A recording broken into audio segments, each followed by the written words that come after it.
Bon, qu'est-ce que nous avons là comme information? Oh, belle information, breaking news, les fans de retour, putain, enfin, c'est depuis le temps qu'on l'attendait, ça, cette belle info. Un retour du côté de SmackDown, je vois bien qui c'est. Bon, pour être honnête, j'ai bien aimé ce SmackDown. What's up et catch addict et bienvenue dans cette nouvelle vidéo, c'est Jimbo et je serai votre commentateur aujourd'hui. Et aujourd'hui, on se retrouve pour les résultats du SmackDown du 21 mai 2021, le SmackDown post-WrestleMania Backlash. Mais sur ce, trêve de blabla, let's go!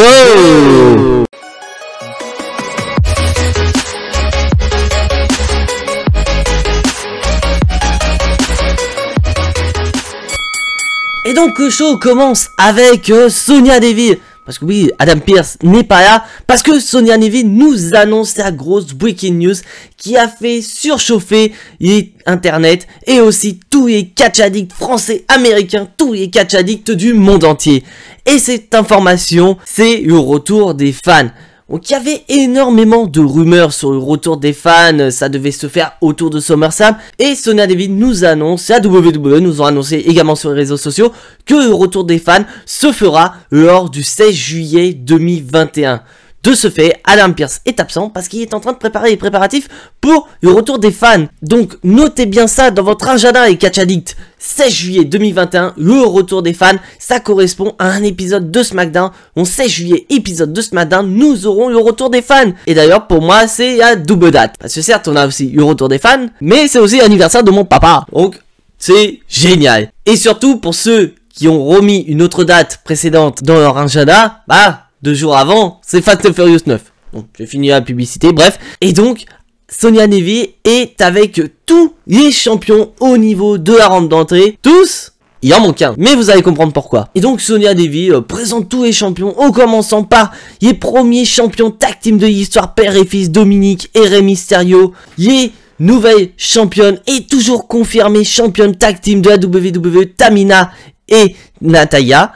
Nous avons... celui qui défendra son titre lors d'un Fatal 4-Way dans le main event de ce SmackDown, le champion intercontinental Apollo Crews. Mais Apollo Crews n'est pas très content de cette annonce parce que pour lui, Sonya Deville a déshonoré. Parce que Apollo Crews rappelle tout ce qui se passe depuis ces derniers mois dans les matchs triple menace et Fatal 4-Way, du fait qu'il peut perdre son titre de champion intercontinental sans être mêlé aux tombées finales. Mais n'empêche, il battra tout le monde, il sera champion intercontinental. Est-ce une prédiction ou bien un spoiler?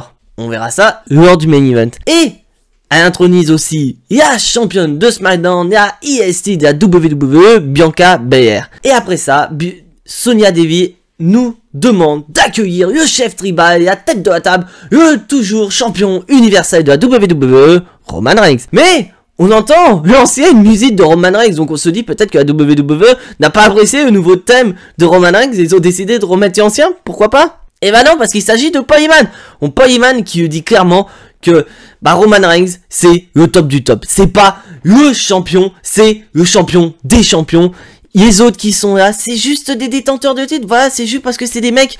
Il y a besoin de personnes qui portent ces titres. Ils sont là. Alors que Roman Reigns, c'est pas lui qui porte le titre. C'est le champion, c'est le plus méritant. Mais il n'est pas que le champion des champions du côté de SmackDown. C'est le champion des champions à la WWE. Donc tous les autres champions, on s'en bat les couilles, frère. Et il dit clairement, Paul Heyman, que Roman Reigns, c'est la personne qui fera sold out les tickets pour le retour des fans, le retour à la WWE au service des retours des tournées à la WWE. Et donc suite à cela, Sonya Deville veut à nouveau parler mais est interrompue par Bayley. Bayley qui n'a pas apprécié qu'elle n'ait pas été intronisée avec les champions par Sonya Deville parce que pour elle, c'est un manque de respect. Car Bayley, selon elle, c'est elle qui a porté la WWE sur ses épaules durant l'ère du Thunderdome. Ce qui est en partie vrai, car elle a été championne de SmackDown. D'ailleurs, comme elle nous dit depuis des semaines, celle qui a le record de longévité pour ce titre. Elle a été en même temps championne par équipe, donc elle touchait l'or, elle était au sommet. Mais voilà comment elle est remerciée, elle est même pas intronisée. Et là, elle commence à chauffer Bianca Belair pour un rematch. Et donc Bianca Belair, c'est une combattante, elle lui dit tu veux un match, ok, je vais te le donner maintenant, vas-y, viens, on va dans le ring, on va se taper sur la gueule. Et au moment où Bianca Belair monte dans le ring, elle se fait attaquer par Nia Jax et Shayna Baszler. Nia Jax et Shayna Baszler, je vous rappelle qu'ils sont du côté de Raw. Donc qu'est-ce qu'elle fout à SmackDown? Et bah réponse, bah on a les anciennes championnes, donc on a les championnes qui vont aider Bianca Belair, ce qui amène à notre premier match de la soirée, un match à 6 avec d'un côté les championnes et les challengers clairement. Et qu'est-ce qu'on peut retenir de ce match? Bon, bien qu'il y a eu du Bianca Belair et Bayley qui a voulu redonner du niveau, j'en ai ras-le-bol. J'en ai marre de voir toujours les mêmes matchs, c'est énervant. Et d'ailleurs le match s'est terminé par une victoire de Nia Jax, Shayna Baszler et Bayley, grâce à Shayna Baszler qui porte Kurifuda Clutch en faisant taper Natalya. Mais on nous annonce un peu plus tard dans la soirée que lors du prochain épisode de War, nous allons avoir un rematch d'un rematch. Je vous explique, parce que la semaine dernière, parce que lors du dernier épisode de War, Natalya et Tamina ont battu Nia Jax et Shayna Baszler dans un rematch pour les titres par équipe. Et bah là, on nous annonce que Natalya et Tamina raffronteront Nia Jax et Shayna Baszler à War pour les titres par équipe. Je suis désolé, mais arrêtez WWE, vous avez d'autres équipes, vous nous cassez des équipes pour nous en recréer, mais qu'au final c'est toujours les mêmes équipes, alors que du côté de War vous pouvez très bien mettre Natalya et Tamina contre Mandy Rose et Dana Brooke, contre Lana et Naomi, et du côté de SmackDown vous pouvez les mettre contre le Riot Squad. Donc arrêtez de toujours nous sortir les mêmes rivalités, on commence à en avoir ras-le-bol. On va se calmer un peu parce que c'est l'heure de la lecture d'Alistair Black qui nous raconte le 4e chapitre qui est basé sur la douleur. Et donc j'ai bien aimé cette petite séquence parce qu'on voit que Alistair Black est en train de parler de la douleur et notamment référence avec les tatouages qu'il a sur le corps en disant que la douleur est imprégnée dans sa peau, donc référence bien sûr que quand tu te fais tatouer, bah c'est la douleur. Et franchement j'ai bien aimé cette séquence d'Alistair Black et j'espère sincèrement que ce 4e chapitre est le dernier. Et maintenant on passe au prochain match, Shinsuke Nakamura contre Baron Corbin. Mais avant, résumé des épisodes précédents. Où on a eu le match la semaine dernière où King Corbin a battu Shinsuke Nakamura, mais qu'après le match, Nakamura a attaqué King Corbin et il a pris sa couronne. D'ailleurs, il y a eu même des petites posts sur Instagram, des stories où Nakamura est en train de conduire avec la couronne du roi Corbin. Mais le roi Corbin arrive et il dit clairement que Shinsuke Nakamura n'est pas un roi parce que pour lui, un roi, bah, c'est quelqu'un qui se ramène avec des vêtements de luxe, des monstres de luxe, qui conduit une Ferrari, bref. Et qu'à SmackDown, il peut n'y avoir qu'un seul roi et le roi, c'est lui. Donc on passe au match et juste avant, nous avons eu une entrée de Shinsuke Nakamura plus ou moins voilà en direct, en live, avec donc un guitariste qui provient de NXT et qu'il s'agit de Rick Bucks. Donc j'ai bien aimé, est-ce que c'est peut-être voilà un moyen de la WWE de nous faire patienter pour le retour des fans, qu'on aura peut-être les entrées de Nakamura comme ça avec une guitare, pourquoi pas. Mais on va passer au match. En soi, le match, il est sympa, mais c'est la fin qui est merdique. Parce que nous avons Corbin qui est en train de dominer, et là d'un coup, nous avons Guitariste qui est en train de distraire en faisant l'air de la musique de Nakamura à la guitare électrique, ce qui permet à Nakamura de porter la prise la plus violente à la WWE. Si jamais tu as subi, il y a très peu de chances que tu arrives à te dégager jusqu'au compte de 3. Il y a prise fatale à la WWE. Le roll-up. Corbin qui perd face à un roll-up. Et franchement, on sait pas où est-ce qu'on peut se situer. Est-ce que c'est Corbin le face? Est-ce que c'est Nakamura qui est le heel? Parce que faire distraire Corbin, je vois pas trop l'intérêt. Donc là, on continue la rivalité entre Corbin et Nakamura. Voilà, il y a eu toujours de la couronne. On sait toujours pas s'il y aura, pourquoi pas, avec le retour des fans et au retour du fameux tournoi King of the Ring. Seul le temps nous donnera la réponse à cette question. Et on repasse en coulisses avec Sonya Deville qui se fait interrompre par Jimmy Uso, l'homme qui doit faire face à Roman Reigns dans la soirée. Et suite donc à l'annonce de Sonya Deville avec les champions par équipe Rey Mysterio et Dominic Mysterio, bah Jimmy Uso dit bah en parlant d'équipe, il est peut-être temps de ramener la meilleure équipe de l'histoire de SmackDown, il est temps d'ouvrir le pénitencier des Usos. Sonya Deville est partante, mais le problème c'est Jey Uso. Parce que Sonya Deville rappelle que bah Jey Uso il est un peu du côté de Roman Reigns, il est un peu contre toi. Donc est-ce que tu vas réussir à ramener ton frangin pour qu'il puisse combattre avec toi lors d'un match tag team qui sera contre les Street Profits? Jimmy Uso lui dit pas de soucis, t'inquiète pas, je vais me débrouiller. Et Sonya Deville donc annonce que la semaine prochaine, les Uso auront leur premier combat depuis plusieurs mois contre les Street Profits. Pourquoi je dis plusieurs mois? Parce que ça fait pas longtemps que Jimmy Uso y est de retour. Et là, faire équipe avec Jey Uso, bah c'est bien la première fois depuis pas mal de temps. Donc reste à voir comment Jey Uso va réagir, parce que ce dernier n'est même pas au courant du match pour le moment. Et en parlant de Jey Uso, bah il est présent avec Roman Reigns et Paul Heyman. Et bah on a du Roman Reigns tout craché. Où Roman Reigns, voilà, il est heureux, il a battu Cesaro parce que... Résumé des épisodes précédents. Où on nous a montré ce qui s'est passé à WrestleMania Backlash. Le très beau match entre Roman Reigns et Cesaro. Il y a défaite de Cesaro. Il y a arrivé de Seth Rollins. Le passage à tabac de Cesaro par Seth Rollins. On nous a tout montré. Et donc Roman Reigns, voilà, il est tout content, mais il va dire, voilà, je suis pas un vantard.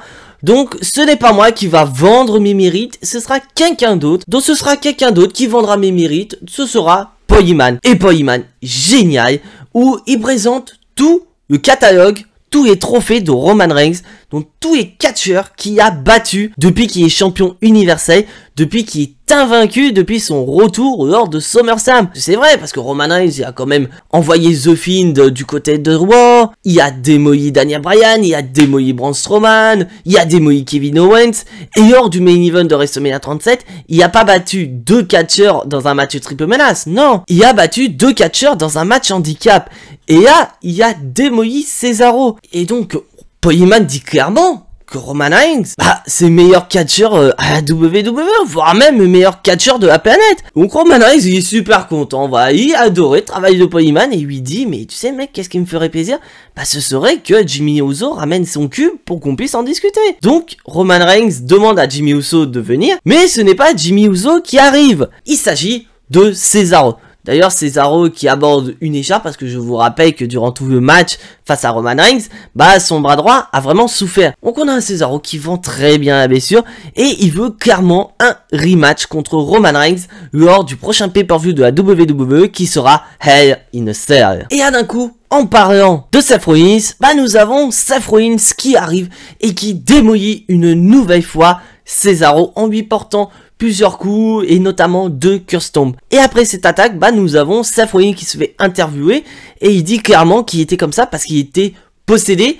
Et comme par hasard, bah qui est-ce qu'on croise? Bah on croise Cesaro dans un brancard et Seth Rollins continue le massacre sur Cesaro en lui disant voilà, tout ce qui arrive c'est de ta faute, t'as provoqué ce truc, maintenant assume les conséquences de tes actes. Donc est-ce que on va, pourquoi pas, avoir un Cesaro qui va être absent pendant plusieurs mois, qui va vendre déjà d'une, il y a blessure à son bras, et aussi les attaques répétitives de Seth Rollins. J'aimerais bien, parce que pour moi, je vois pas Cesaro revenir d'ici un mois. Je ne vois pas Cesaro revenir d'ici une semaine pour demander son match revanche lors de Hell in a Cell. J'ai d'autres projets pour ça. Et maintenant, on passe à un match.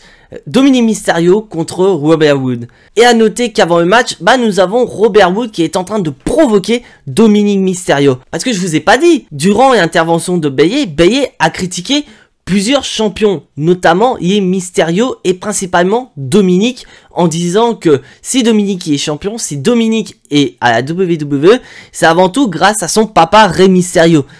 Donc Robert Wood fait la même chose en disant que voilà, s'il est à la WWE, s'il est champion, c'est grâce à Rey Mysterio, parce que c'est Rey Mysterio qui a tout fait lors de WrestleMania Backlash. Et d'ailleurs, résumé des épisodes précédents, sponsorisé par Pizza Hut, où on nous a remontré tout ce qui s'est passé lors de WrestleMania Backlash, c'est-à-dire l'attaque de Robert Wood et Dolph Ziggler sur Dominic lors du kick-off de WrestleMania Backlash, le match, l'arrivée de Dominic Mysterio et la victoire des Mysterio clairement.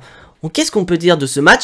Bah c'est un match court et correct, direct, où c'est clean, Dominic Mysterio remporte la victoire clean, mais j'ai un énorme problème, c'est comme pour la division féminine tag team, bah j'ai l'impression qu'on va se rediriger sur une rivalité entre les Mysterio, Robert Wood et Dolph Ziggler, alors que pourquoi pas on aurait pu faire venir Alpha Academy pour confronter les Mysterio, alors que ces derniers ils étaient en rivalité avant de devenir champion. Ça aurait été sympa et ça aurait donné du renouveau. Et on repart dans les coulisses avec Jey Uso qui se fait arrêter par son frère Jimmy Uso. Et donc Jimmy Uso annonce à son frère que la semaine prochaine, ils auront un match tag team contre les Street Profits. Mais Jey Uso n'est pas content, car cette décision de faire un match tag team, bah il s'est fait sans son accord et surtout sans accord de Roman Reigns. Et là d'un côté Jimmy Uso lui dit clairement mais on n'a pas besoin de Roman Reigns pour briller à la WWE. Et à preuve tu as remporté la Battle Royale en l'honneur d'André Giant cette année sans Roman Reigns. Donc pourquoi pas devenir champion par équipe de SmackDown sans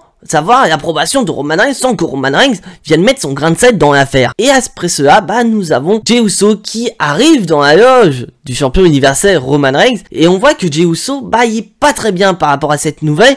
Parce qu'il cherche à se justifier du côté de Roman Reigns en disant clairement, s'il y a un match de s'il y a un match tag team la semaine prochaine, c'est pas parce que Jey Uso a demandé, c'est parce que c'est Jimmy Uso qui y a fait et que lui, il a juste à serrer les mains, il était pas au courant. Et là, Roman Reigns essaie petit à petit, de continuer à tirer Jey Uso vers son côté en lui disant que voilà, la seule famille, c'est moi, c'est pas ton frère, donc n'oublie pas à qui t'as prêté allégeance. Et bien sûr, nous avons les Usos durant toute la soirée. Nous avons aussi les Street Profits, Montez Ford et Angelo Dawkins qui commencent à se payer la tête de Jey Uso, de Jimmy Uso et de la famille en disant que voilà, les mecs ils se battent l'un contre l'autre, ils se battent dans la famille, mais nous on a un objectif, on a vu la fumée, on veut la fumée.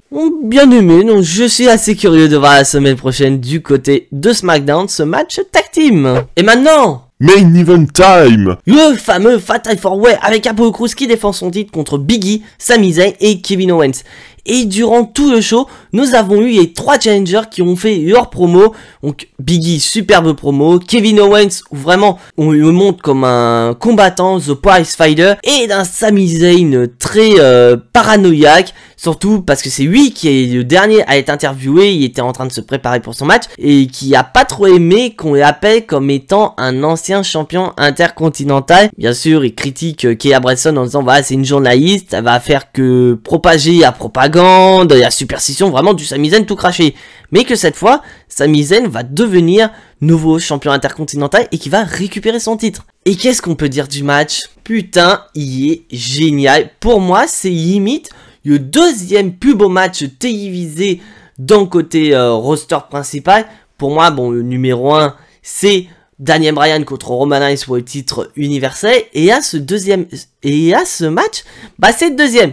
Bien sûr, je tiens à préciser, pour les shows hebdomadaires, Raw, SmackDown, je ne compte pas les pay-per-view. C'est un très beau match où vraiment, on voit clairement que le principe du Fatal 4-Way est appliqué à la lettre, c'est-à-dire que le champion intercontinental peut perdre son titre sans être mêlé au tombé final. D'un côté, on est vraiment en train de se dire putain, c'est qui va remporter le titre? Est-ce que ça va être Sami Zayn, ça va être Kevin Owens, ça va être Big E, ou Apollo Crews va conserver son titre? Et là, nous avons ce finish que j'ai trouvé exceptionnel, où nous avons Big E qui porte un big ending sur Apollo Crews, mais bien sûr, je vous rappelle que c'est un Fatal 4-Way, donc c'est-à-dire qu'il n'y a pas de disqualification dans ce type de match. Le commandant Aziz arrive et sauve Apollo Crews et veut démolir Big E, mais Big E parvient à l'envoyer sur le poteau. D'ailleurs, le poteau n'est pas resté fort parce que les LED, ils ont éclaté clairement. Et donc là, on se dit, c'est peut-être le temps de Big E. Big E va peut-être gagner. Et là, nous avons Ring qui commence à s'assombrir. On voit un catcheur qui arrive. Donc on se demande c'est qui? Il s'agit de putain Aleister Black qui quitte sa pièce sombre, son livre pour confronter Big E et qui porte un énorme Black Mass sur Big E. Et donc suite à ce Black Mass, Apollo Crews en profite pour faire un roll-up pour le compte de 3. Donc vainqueur de ce match est toujours champion intercontinental, Apollo Crews. Et le show se termine donc avec Apollo Crews qui célèbre sa victoire. Voilà, il est sorti victorieux d'un grand Fatal 4-Way. Et Aleister Black qui remonte la rampe. Et un Aleister Black qui remonte la rampe. Donc on se demande quelle va être la suite des événements pour Aleister Black. Donc bilan de ce SmackDown, c'est un SmackDown tout à fait correct. Bon, bien sûr, il y a les flops de la soirée, ou pour moi, le flop de la soirée, c'est Opener, clairement, parce que j'en ai ras-le-bol de voir toujours Tamina, Natalya contre Nia Jax et Shayna Baszler, sachant qu'en plus, Nia Jax et Shayna Baszler sont avant tout des catcheuses de Raw, donc je ne vois pas pourquoi elles viennent ramener leurs fesses du côté de Raw, donc je ne vois pas pourquoi elles ramènent leurs fesses du côté de SmackDown, alors qu'elles ne sont plus les championnes par équipe. Et on repart encore sur un rematch à Raw. Comme s'il n'y en avait pas un cette semaine, on nous en remet un deuxième parce que malheureusement la division tag team féminin est en PLS total. Bien sûr aussi du côté masculin, c'est pas mieux, parce qu'on se redirige encore sur une rivalité entre les Mysterio, Robert Wood et Dolph Ziggler, alors qu'il y a quand même d'autres équipes du côté de SmackDown. On a Alpha Academy, ou encore Jey Uso, Jimmy Uso, il a dit, il veut les titres par équipe avec son frère. Et en parlant des Uso, on va passer sur la rivalité qu'on peut-être avoir entre Jimmy Uso et Roman Reigns, parce qu'on voit clairement que Jey Uso y est entre les deux. Nous avons Jimmy Uso qui tente de ramener Jey Uso du côté lumineux, et d'un côté Roman Reigns qui veut toujours conserver sa domination, sa manipulation sur Jey Uso pour qu'il soit vraiment de son côté. Donc on pourrait pourquoi pas avoir un match à Hell in a Cell entre Jimmy Uso et Roman Reigns. Parce que je vous rappelle que l'année dernière, c'était Jey Uso qui affrontait Roman Reigns dans un Hell in a Cell match. Donc peut-être pourquoi pas cette année, avoir Jimmy Uso qui affronte Roman Reigns, bien sûr pour le titre universel, mais lors de Hell in a Cell. Ce qui serait sympa, et surtout ça permettrait de faire oublier un petit peu Cesaro avec le retour du public. Parce que moi je veux voir Cesaro contre Roman Reigns prochainement, mais avec le retour du public pour que vraiment l'absence de Cesaro se fasse ressentir du côté des fans, et que les fans soient fou de joie quand Cesaro va revenir. Et pourquoi pas lors du SmackDown du 16 juillet. D'ailleurs, restez connectés, on fera une vidéo demain de WWE News avec ce qui va se passer potentiellement lors de ce SmackDown du 16 juillet 2021. Et bien sûr, très beau main event comme je l'ai dit, et à se demander quelle va être la suite pour Aleister Black. Est-ce que Aleister Black va se diriger en rivalité contre Big E, ou tout simplement Aleister Black a fait gagner Apollo Crews parce que ça doit être lui qui doit battre Apollo Crews. Est-ce que Aleister Black se dirige sur une rivalité pour le titre intercontinental? Ça, on verra ça lors du prochain épisode de SmackDown. Mais c'est vrai que je cache pas, le retour d'Aleister Black dans les rings, putain, je l'attendais avec impatience. Après, j'ai quand même des petites craintes, parce que j'ai peur que Aleister Black soit juste là, voilà, pour donner un peu de momentum à Apollo Crews, et qu'après, on ne le voit plus à la WWE comme on a eu récemment. J'espère pas, sincèrement. Donc dites-moi dans les commentaires si vous avez kiffé ce retour d'Aleister Black, et si c'est le cas, dites-moi dans quelle zone vous voulez qu'il soit. Est-ce que ce soit sur une rivalité contre Big E, ou bien sur une rivalité contre Apollo Crews pour le titre intercontinental? Donc voilà, c'est tout pour ces résultats de SmackDown. Si bien sûr tu n'es pas abonné à la chaîne, je t'invite à t'y abonner juste ici, à activer la petite cloche pour être notifié des prochaines vidéos, et surtout lâcher un maximum de pouces bleus qui font plaisir à la chaîne. Donc comme je l'ai dit, on se retrouve demain pour un nouvel épisode de WWE News. Donc je vous dis, donc en attendant ce nouvel épisode, soyez tous très fiers d'être des catch addicts, et n'oubliez pas que le catch c'est la meilleure chose qui soit, le catch c'est la vie, le catch vie. C'était Jimbo, je vous fais à tous des gros bisous et à la prochaine.